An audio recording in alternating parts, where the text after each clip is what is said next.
Brandin Podziemski had an interesting exclusive interview with Sportskeeter's Mark Medina over the past couple of days, where he outlined his goals for next season. We're talking about the Warriors trying to get a second star, and I think most of us see that, coming externally via marketing or elsewhere. Pods has said that he wants to be the second star for Steph. He wants to be the second star or the third star along with JK.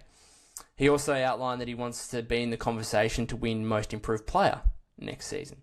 And I spoke on last episode, we're talking about Pods and JK in potential trade packages for Larry Markkinen, and talking about, I stated that Pods doesn't necessarily have the high-end upside that JK does, and therefore there's less risk with trading him to the Jazz than there is with Kuminga, who could theoretically be a better player than Markkinen in 2 years, and then that's a real disastrous situation where I don't think Pods is necessarily going to get to the Markkinen level.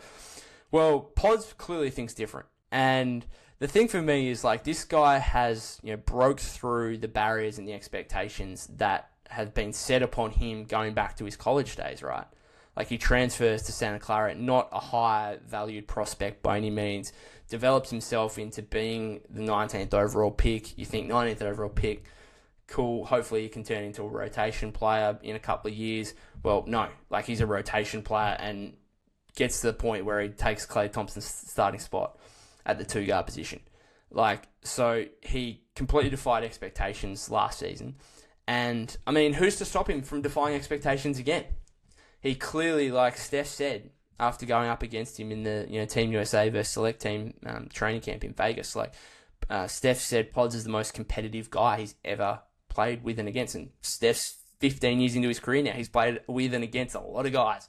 And he's made that statement about Pods. The motivation is absolutely at an unbelievable level for Brandin Podziemski. And so when I say last episode, okay, I don't think you can ever become a top 25 guy in the league, do I have to try and reevaluate that simply based on how he's defied expectations over the past 2 or 3 years going back to college?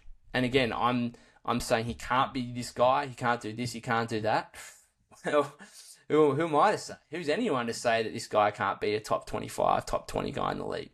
And who knows? If you look at, he was talking about, players he bases his game off and stuff like that, and he mentioned Jalen Brunson, and maybe Jalen Brunson, after his rookie year with the Mavericks, no one would have thought he would become the player he's now with the Knicks, where he's one of the best point guards in the league and, a top 10, top 15 player, whatever you want to call him.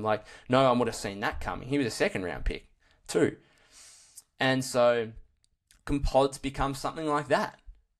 And there's elements to his game. I actually like some of, Pods' footwork in the paint and in the mid-range, stuff like that. Probably a better three-point shooter, maybe, than Brunson. Or at least, actually, no, that's false. that's not true. He could become a better three-point shooter than Brunson. I don't think he's going to become the exact player Brunson is, but could he get to a similar level where he's a top 20, top 25 player in the league? No one would have seen this out of Brunson two and a half years ago. After that, when his last season with the Mavericks, when he met the Warriors in the Western Conference Finals, where he was starting to become a really good player, but he got that contract from the Knicks, and most people thought that was a massive overpay from them. Well, 2 years later, no, that's a massive underpay. That's one of the most team-friendly contracts in the league, and then allows them to go out and get OG Anunoby and sign him to a 5-year, $212.5 million deal, which is well overs in my opinion, but it balances out when you're paying Brunson unders.